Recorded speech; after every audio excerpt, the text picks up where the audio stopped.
Hello, this is Nathaniel Oxford with a tutorial for how to play Jingle Bells on the violin. You have the sheet music for this in your book for class. You also have the assignment sheet, which has the note names written out for you and the fingerings as well. So what I'd recommend to do to practice this is to go through line by line and get good at each line and then put them together. So that's a practice strategy, is break it down into phrases. Another strategy would be if there's a spot within each line that you want to work on some notes. Like I'll show you in a moment. Let's do the first line of this and let's say the note names the first time. Then we're going to pizzicato it and then we're going to bow it. So first time, here's an F sharp for us. And 1, 2, first line, go. F sharp, F sharp, F sharp, rest. F sharp, F sharp, F sharp, rest. F sharp, A, D, E, F sharp. All right, and if that went well for you, then let's pluck it. You can set your bow down to pluck it. Remember, thumb goes on the corner of the fingerboard, and this hand should be facing you, and that'll let your fingers reach really far. 1, 2, 2 fingers on the D string, go. F sharp, F sharp, F sharp, rest. F sharp, F sharp, F sharp, rest. F sharp, A, D, E, F sharp, rest, rest, rest. One thing we haven't worked on, but you might want to do it this way, is the A. You can also play that A fourth finger on the D string. So on the assignment sheet, I think I wrote that in on the fingerings as an option for you. If you want to keep all of the notes of Jingle Bells on the D string, you can. All right, let's bow it now. Middle finger and thumb. If you're already working on the bow hold at the end of the bow, remember your thumb or your middle finger goes on the metal. Your thumb is across from your middle finger and it's bent. You should have a lot of space in your hand, like basically a mouse house right there. And your thumb's at the thumb, right at the thumbnail where your stick and your frog meet, at the little frog mouth. All right, here we go. 1, 2, ready, go.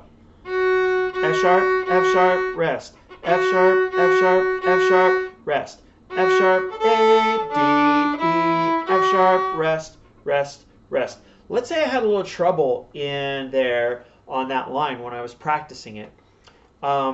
It might help to go through and practice the whole line again, but then again, practice strategies to break it into smaller chunks. So looking at it, I'm pretty sure that the problem wouldn't have been in the first 2 measures.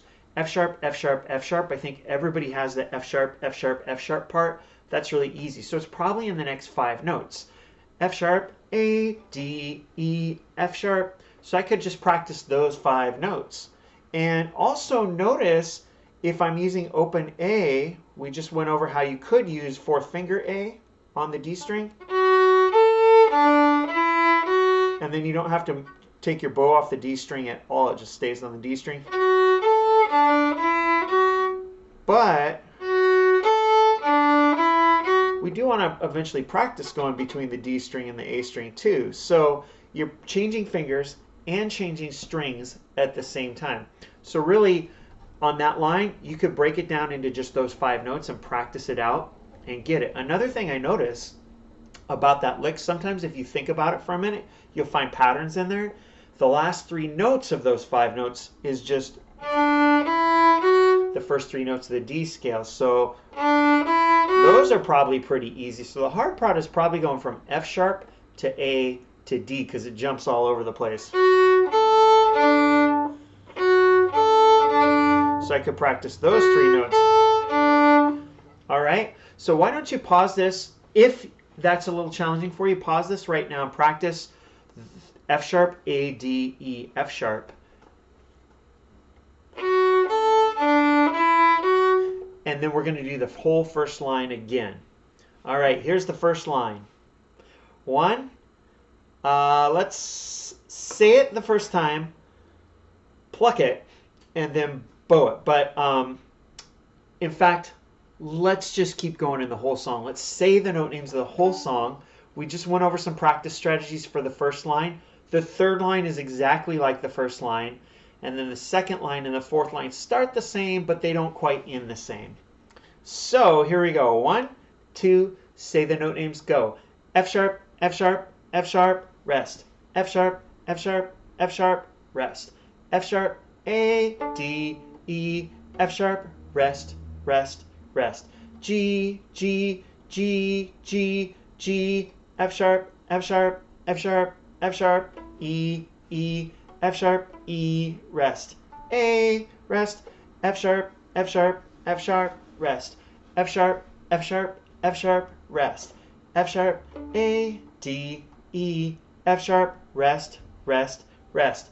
G, G, G, G, G, F sharp, F sharp, F sharp, A, G, E, D, rest, rest, rest. All right, the ending there, you see there's a couple spots in this song in our notation where there's brackets underneath if you're using the notation. And they're recommending when you do that you leave, what those are for is they're recommending that you leave your fingers down on the D string while you're playing the A string notes. It's a really good thing to practice, and you'll use it a lot when you play violin. What you got to be careful of, though, is that you have to leave those fingers on the D string and leave a tunnel for your A string so that you're not accidentally touching your A string, because if you play your A string with a good tunnel, it'll sound like that, but if you're accidentally touching the A string, it'll sound like that. So just you got to be careful to leave a good tunnel for your string with your finger. Make a tunnel with your fingers. All right, so we said the whole thing. Now let's pluck the whole thing. 1, 2, ready, go. F sharp, F sharp, F sharp, rest. F sharp, F sharp, F sharp, rest. F sharp, A, D, E, F sharp, rest, rest. Second line. G, G, G, G, G, F sharp, F sharp, F sharp, F sharp, E, E, F sharp, E, rest. A, stop for a moment. We're going to the third line.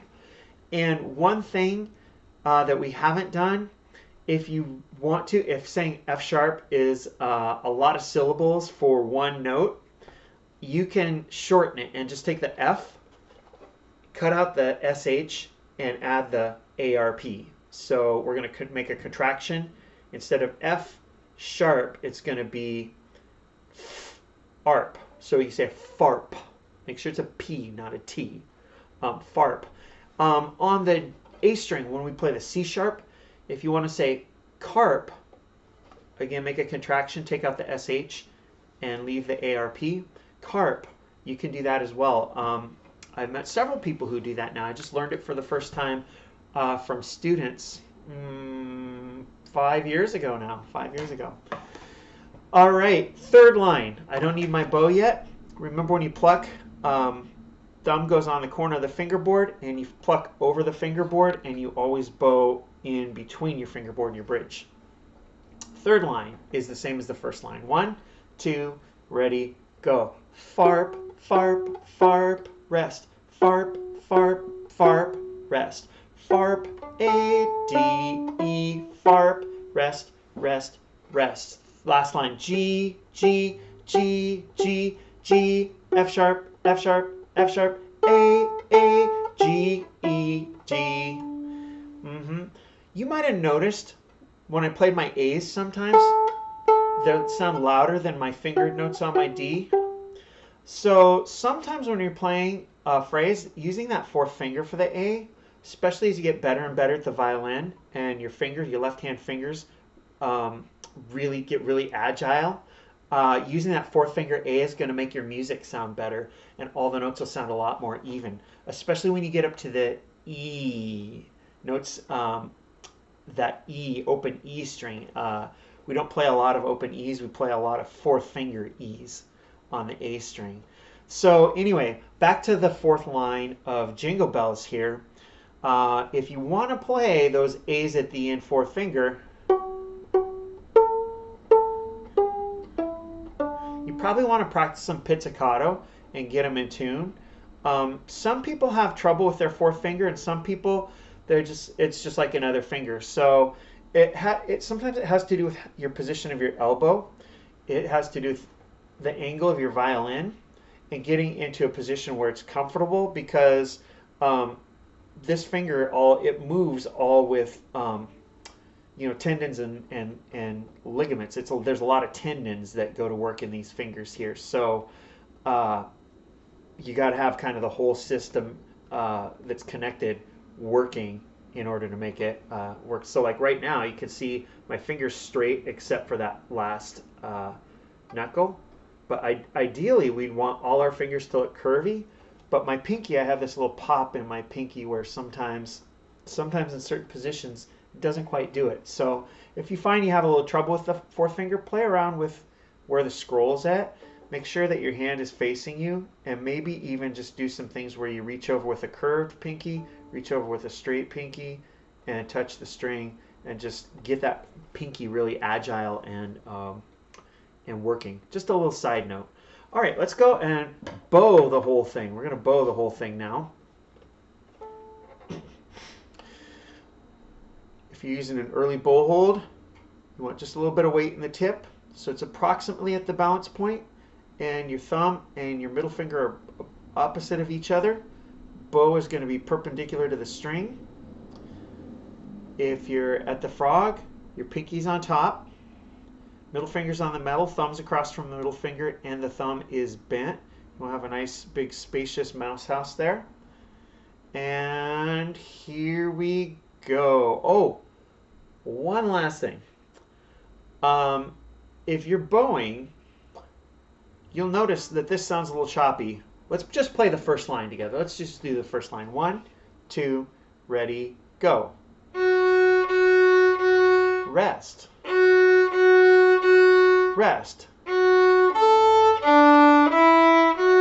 Rest, rest, rest. Now, if you were singing this, would you go jingle bells, jingle all the way? Or would you go jingle bells, jingle all the way? Yeah, you probably hold those out. In our book notation, they haven't taught us quarter or half notes and whole notes yet. They've only done quarter notes and quarter rests. So the reason that they've done it this way is because they haven't taught those long notes yet.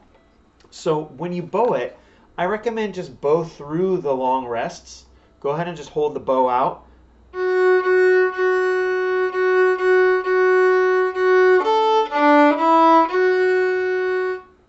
Now, at this point, you'll notice I'm going to go to start a new phrase on the second line, and I'm all the way at the end of my bow.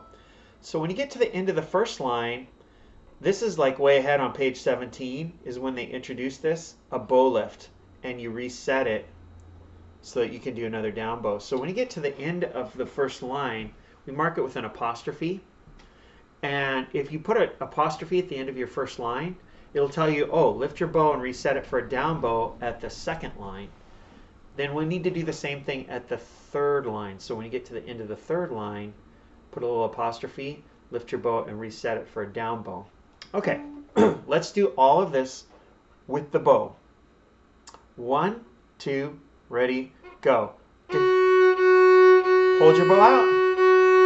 Hold your bow out. Hold your bow out. Now bow lift.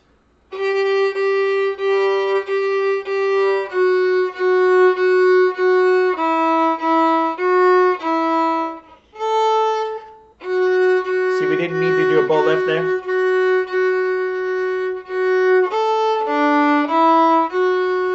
Here's where you need to do a bow lift.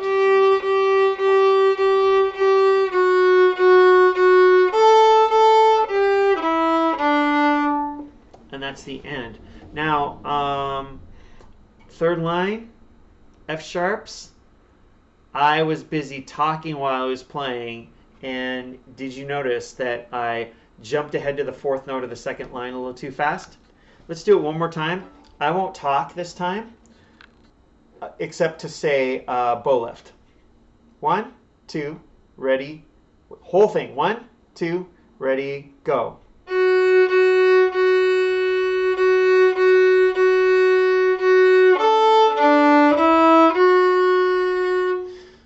Bow lift.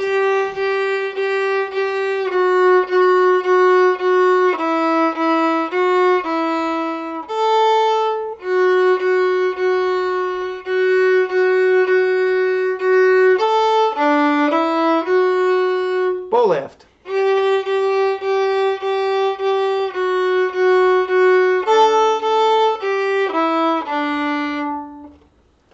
Jingle bells.